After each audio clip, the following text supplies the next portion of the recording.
Welcome to Sports Talk with the Cowboy. Welcome and thanks for riding with the Cowboy. Well, we got a big week of football coming up this Sunday as the Tampa Bay Buccaneers kick off the 2024 season at Raymond James Stadium against the Washington Commanders. 4:25 kickoff. Big week of NFL football, the first week of NFL action.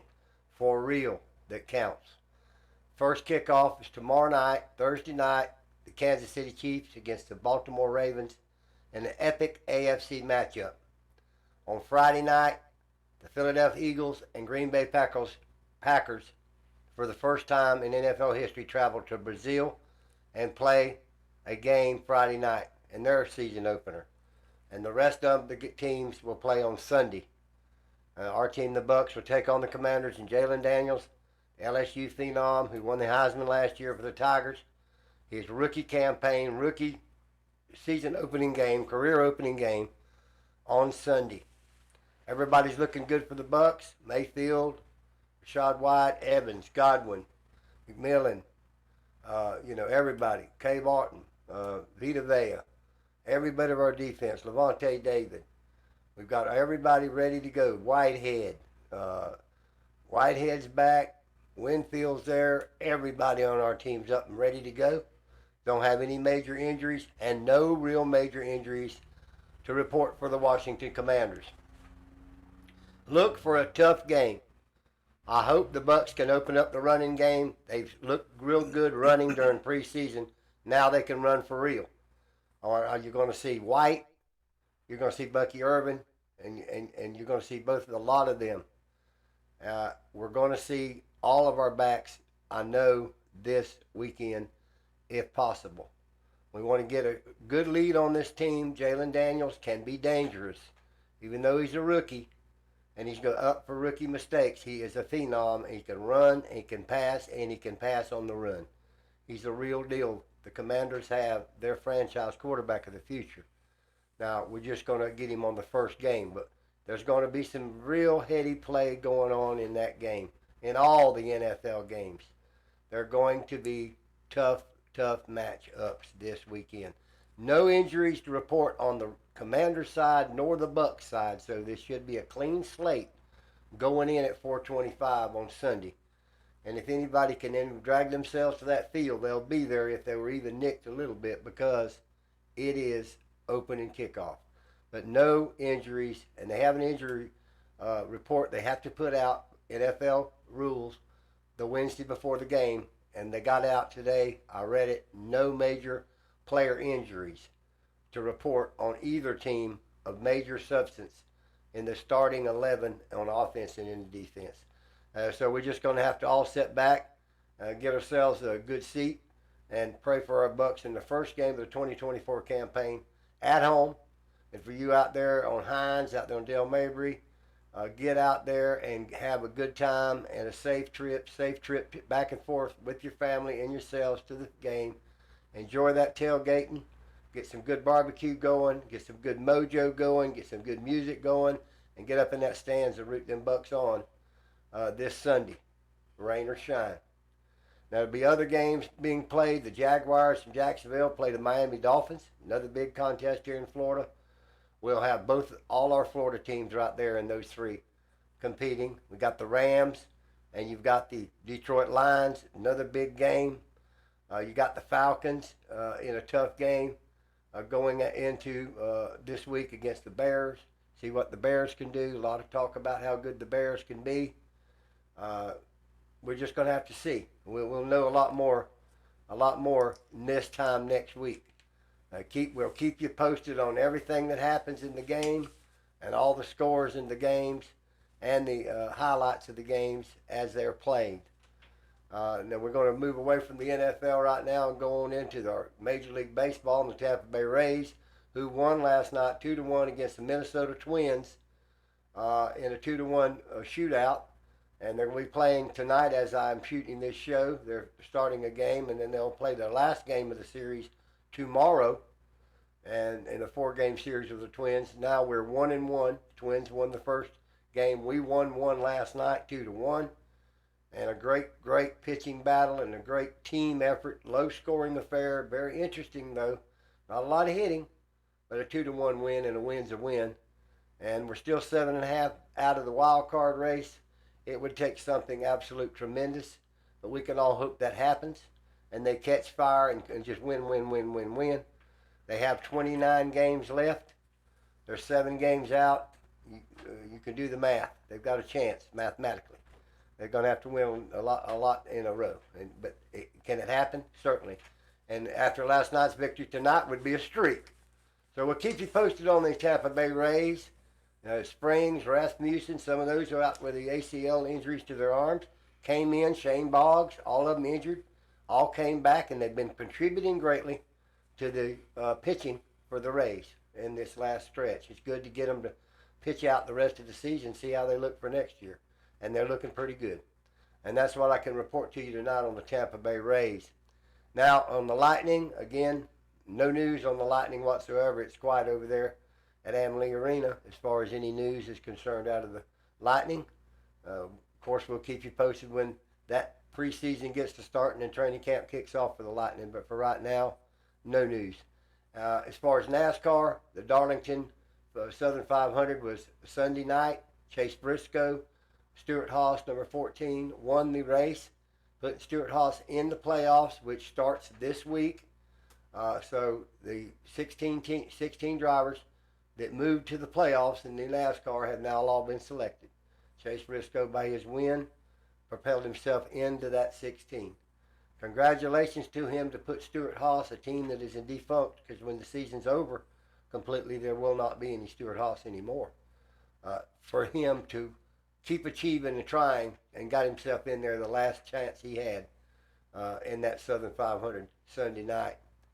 We're going to have to spend a little bit of time tonight on college. Florida got absolutely beaten down by the Miami Hurricanes up there in Ben Hill Griffin Stadium on Saturday. It was a terrible game from the Gators. They looked terrible. Looked like they gave up the third and fourth quarter. The Miami Hurricanes opened up a can of whip. You know what I'm going to say on them, okay? The Gators were gator ribs, gator bites, gator tail, anything of the gator that the Hurricanes wanted.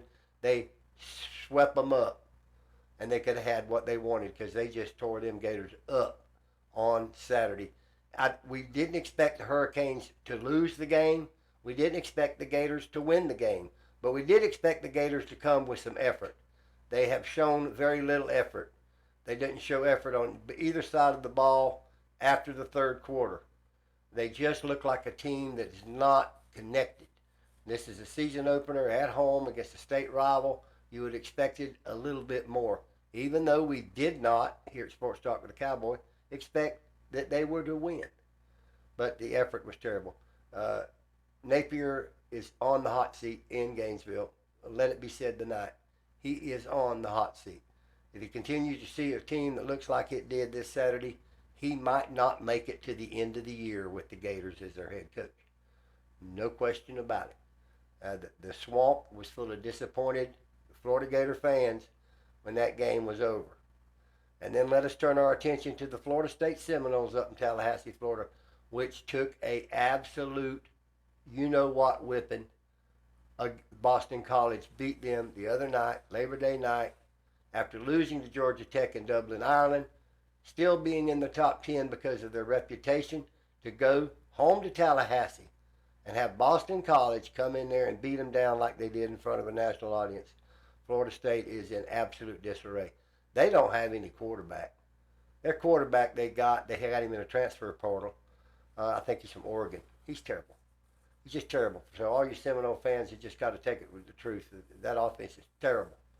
Is his job in jeopardy? I don't think so. He was 13-0 last year, but he's not going to win the national championship this year playing like that. I don't even think he's going to make it. He's already lost 2 games out of 2. I mean, he didn't lose any last year. So, but you look and you see it, their team, they have no defense up the middle. The running game against Georgia Tech ran right off tackle, right down their throat, and they knew that was their weakness, and Boston College came right down here and did it the same way. So they've got a lot of work to do, both the Gators and the Seminoles. We hope next week to report better news. USF Bulls, Alice, did beat Uh, Bethune-Cookman, convincingly, and Alice, as you know, I know you're a big USF Bull fan and alumni. They will be taking on Alabama this week. But the Miami Hurricanes prevailed as the winner, and the UCF and USF won, and the Gators and the Gators and Seminoles, they got defeated terribly. That's all I can give you on the Florida college first week. There was a lot of good games. Notre Dame beat Texas A&M. Looked real good, Notre Dame did. USC beat LSU in a close game. USC looked a lot better than most people thought they would. So we're starting to feel out who they are, what they look like. It's going to take a few weeks, just like in the NFL. You're going to see what everybody said they were, what they said they were, and what they really are. And we'll have to do that with the NFL and college. And we'll keep you posted here at Sports Talk with the Cowboy on all of college football as we continue to go on with it. Now we're going to go to our questions. And tonight, Ralph wanted to know what I thought about Baker Mayfield's game against the Commanders. Ralph, I think Baker will have a great game. He's got a good line. He's got a good running game to take a little pressure off him. He's got excellent receivers. He knows them well. He's comfortable. They're comfortable. All their contracts are signed. A happy player, a good player, a player that knows he's going to be there a minute. They're going to play good together, and Baker's going to have a good day, Ralph. I think he's going to have a real good day. The Commanders are going to play ball, and Ralph, honestly, my biggest concern is our defensive ends and our pass rush to get to Jalen Daniels. But thank you for your question, Ralph. God bless you. And the next question is from Pam, and Pam wanted to know what I thought about the Dolphins' chances to get to the Super Bowl. And Pam, I think they have a good chance if they can keep their quarterback upright, Tyreek Hill playing, and a better defensive effort. I think they can make the playoffs. Whether they make the Super Bowl or not, I don't know. But we'll just have to see how they mature and how many injuries come to play. And that's what's going to happen to a lot of these NFL teams. They look good on paper, but if one of them goes down, God forbid, it can change the whole trajectory of the whole team real quickly. So we'll just have to keep our eye on them. But they are a playoff contender. They are a playoff, in my opinion, a playoff team. I believe they will make the playoffs this year. How far they'll go, I do not know. But they've got to make it before they can go anywhere. And I think they'll make it. Thank you for your question. And the last question is from Daphne. And Daphne wanted to know what I thought the score would be with the Commanders and the Buccaneers. Think it'll be a high-scoring game. Daphne, I think it'll be over 45 points. It'll be 24-20, 28-24. It's going to be high-scoring. Both teams are going to score touchdowns. Terry McLaurin, 4-year, 1,000-yard receiver, and he's on the Commanders team. Jalen Daniels, Heisman Trophy winner, franchise quarterback heir of the Commanders. First game, he's going to be playing tough. It's going to be a tough little game. We're going to win the game, but it's going to be high scoring. At least everybody's going to get a chance to go into that end zone. Thank you for your question, and God bless you. And now I want to talk about the Sports Talk with the Cowboy You Pick It NFL pool. It's underway. The paperwork is out, as you know, at US 27 301 US 27 North Village Inn. You can go down and get your sheet, or you can go tonight and write down the teams of the first week, starting with Kansas City and ending with the Jets and the 49ers, and pick the winner and send that on your comments to the show, and you will be entered in this week's game. But you've got to do that before kickoff tomorrow night. If you don't, then you're just going to have to wait for week 2. But you'll be following the same way, the same procedure. Put it in the comments, the winners, and send it. And that's all for our questions tonight. And before I leave you tonight, I'd like for everybody to say a prayer for the students who were killed in Georgia today in a senseless act of violence, and those who were injured in that act of violence in that public school. And as the sheriff said, love will outlast hate. That's what you got to know. We all got to think about it. We talk about it, but it comes to real life when we see a 14-year-old take a gun into school and shoot his classmates. It's a terrible, terrible thing.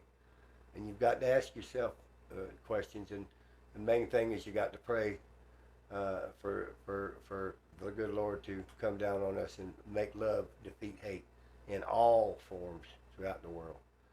And God bless you until the next show. Cowboy out.